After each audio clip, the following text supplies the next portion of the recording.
Is it actually going? What's up, world? Mike Baltz here, trainer to the stars. And you know why I say that? Because all my clients are stars. You're watching the lab report, and today I'm interviewing James Baltz.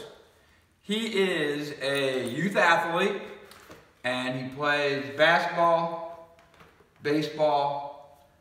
He's played a little soccer, played a little flag football. But anyways, I want to ask him, I got 10 questions. He knows what 5 of them are, but there's 5 of them that are... 5 extras? 5 extras. It's a 10-question interview, okay? Let me just give you a little bit of background on James, okay?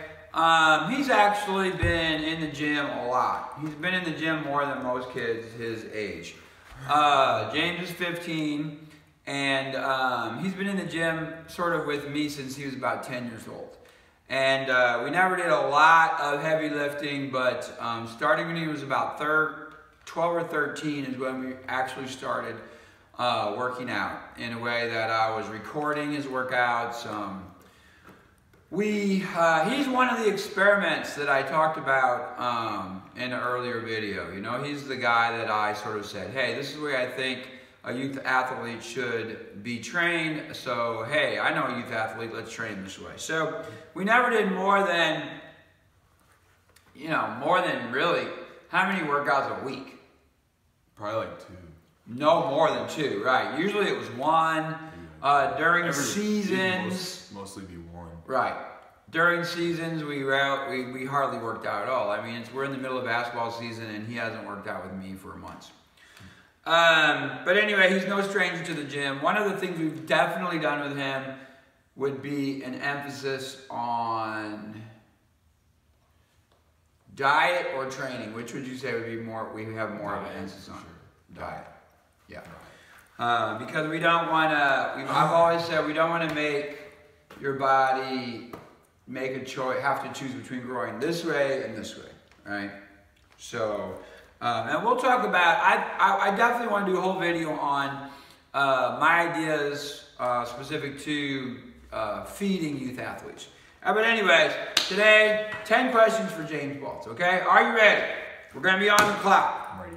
10 questions in 10 minutes. Yeah, let's do it like that. All right, here we go. First question. What is your favorite lift in the gym and why? Deadlifts, just because it's probably the most versatile. It pretty much gets everything in the lower body, and it's not too hard, but I like it. Solid workout. Right. It is hard sometimes, though. Sometimes I really don't want to do it, but he'll make me, but it all works out in the end. It's pretty good. My favorite. All right, deadlifts. All right, you can look at the camera and you can sort of look at me. Least favorite exercise in the gym and why? I forgot what I said for this one.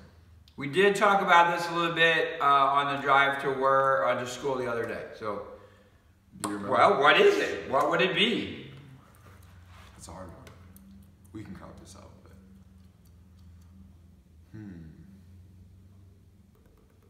oh, squats. Exactly. Squats. That's what you said, right? Because my shoulders are extremely tight, and even little weight is sort of painful for me.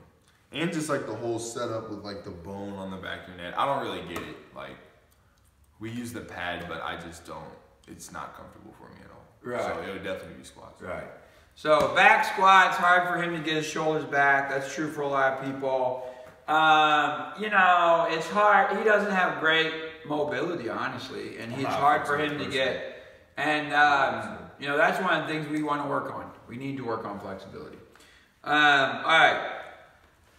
All right, here's one that I asked you the other day. What would you say is the hardest thing about being a youth athlete? Easy outside pressure from school to friends to coaches. Not my parents, but I know like some friends who definitely have parents that give them outside pressure. But outside pressure, just because you have haters. Everyone has haters, but it'd definitely be outside pressure. I mean, it's not like peer pressure into making you want to do something, but it's definitely outside Like outside pressure to, like, what do you mean Like pressure? practice, then you gotta go home, do schoolwork, repeat. I mean, schoolwork definitely comes before sports, but like, then you got kids at school that could just be annoying, blah, blah, blah, blah. Like, it's just past experience. I've had experiences with all of it, so. So you mean pressure to just do everything you No, gotta just do, like- or pressure to perform? Pressure to perform in a way sometimes. Like people's expectations of you? Yeah, That's especially, high expectations. I hold myself to a high standard. So just like personal pressure too. Like, it's just a lot of pressure comes with being a youth athlete for sure. I would say one thing about James is from the time he was young, people have always said to him straight to his face that he's got a high ceiling. And I think that is like sort of, that can sort of add some pressure sometimes. Yeah, just like, I mean, I want to take it pretty serious. I want to go to the next level, like college. And just to know that like people are always watching. And like if you have a bad game, like that could really sway somebody's opinion about you. So that's a major part of it. So definitely outside pressure. Okay, here's a good one. You passed on this one when I asked you this the other day. Yeah. What would you say is my biggest mistake as a sports parent? Good question. I really would have to think about this because there's been a couple times where I didn't even want to talk to you. Okay. The one that I really remember would be in 6th grade. It was our last game of the year at Cobden. And I guess I didn't have a good game, whatever. I was in 6th grade.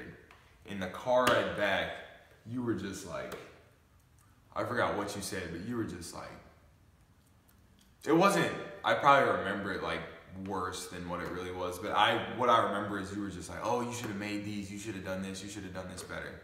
But that was the biggest slip up so far. Well, I would say that I would agree that I think my biggest mistake as a sports parent, especially early on and I'm trying to get better, is trying to sort of like talk too much about the games. You know what I mean? Yeah. That's what I mean, and it used to be, I would look up in the stands and I can just tell how he felt about how I was playing. Like I'd look up and he'd have like a face, or I'd look up or he'd just be like mad and like, yeah. But he got better with that. I'm trying to get better, I It's try to sit where you can't see me, because I still go crazy sometimes. I look up in the stands at you a lot. Yeah. But you don't have any emotion now. No, I'm getting better. All right, here's one. What do you appreciate the most about me as a sports parent? Easy. You've come to every game. I only remember one game that he wasn't at, and that was last year against Marion for baseball, but he was in Nashville for business purposes. And I was calling, and y'all won that thing in the very It was end. a good game. Yeah, and I was literally on the phone, like towards the end. Mom was like commentating the end. I remember that. Yeah, And then Mom was like, and I couldn't tell. Yeah, she did the most. She should not go into sports broadcasting. Put it that way. All right. Here's one. This is a new one. These are the new ones. What would you say is your most memorable sports highlight to date? oh, last year, Cahokia at home. It was my freshman year. I think this was to decide I think we got second place in conference last year because they had Georgia. Althoff had Georgia. But this was for second place in conference. It was one of my teammates had just fouled someone on a 3-pointer, and they hit all three free throws. And then we came down the court, and we had like 5 seconds left.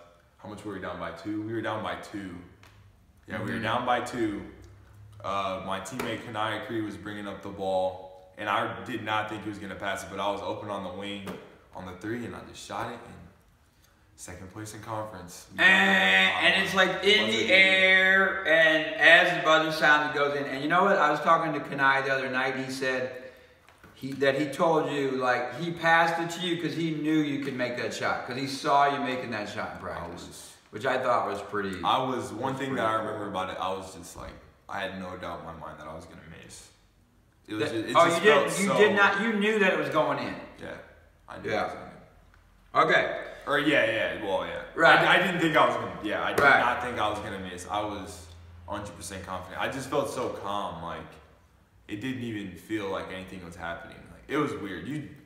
It's hard to explain, but I would say I was pretty calm when I shot the ball. It was awesome. It was awesome, and it was I believe that was the first game after one of the seniors got kicked off the team, and so that was big too. Okay. Another question, new one, but this is gonna be easy. What is your favorite subject in school?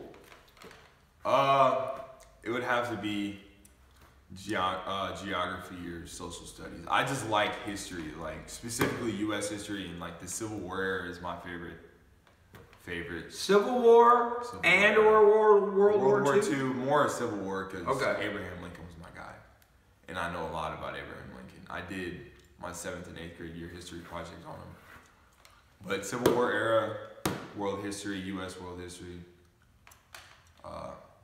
U.S. history, but yeah, history in general. All right. Who is your all-time favorite teacher to date? School. Not just in high school, it could be in junior high, grade school. This is a tough one. And if there's two, you could say I'm both. gonna say two. Both of them were my coaches, or my actual coaches, and then they also taught classes. But number one would be Mr. Pinnon, Brett Pinnon. He was my basketball coach all through middle school and elementary school. And he taught, I think it was health or something like that. But he was definitely my favorite teacher. Me and him had like a bond. Like it was almost like a friendship. I know your coach shouldn't really be your friend, but like he was just like a brother to me at the same time. Like, but I respected him as a coach for sure. But he was by far my favorite teacher. But second would be Mr. Baltz. He was my 8th grade social studies teacher. He was a really good teacher. He made me love social studies like I do now. But he was also my baseball coach, and like he was just a good teacher in general. But yeah. Okay. Last question. We're coming up on 10 minutes. Last question. Where do you see yourself in 5 years? In 5 years, you'll be 20. 5 years. You'll be 20 years old. You'll be, finishing up college. Where do you see yourself? That's a tough question. Cause I don't know if I'm gonna. 5 years I would be. I would still be playing. You'll still be in college. Probably playing a sport somewhere. I don't know yet what my favorite sport would be, baseball or basketball, but still playing some. Hopefully at the D1 level. But yeah, college athletics. That's all I want to focus on really right now is just getting to college and playing a sport. It doesn't matter baseball or basketball, but probably. Majoring in, why do you think you'd be majoring? I don't know. I want to be a lawyer when I get older just because, like, the whole, like, debate and all that stuff. I like that kind of stuff. Majoring in, I don't know. I don't know. Right. Be history, political science. It could be a lot of things. Where in the country might you be? Somewhere warm. Somewhere warm. All right. Nowhere cold. I don't like cold weather. Unless I wouldn't have a problem. It's a dope I wouldn't have scholarship at an awesome school. Well, that. I don't know. I definitely need to be somewhere warm. Right. All right. Well, that was 10 questions in 10 minutes with James Baltz. James, thank you. I may have you back. You were a good interview. I enjoyed it. Like, subscribe, comment, all of that. Make that move. Okay, people. You know what I always say. You don't have to be a fitness model to be a fitness role model, because somebody is always watching. Until next time, Mike Baltz, James Baltz. Peace.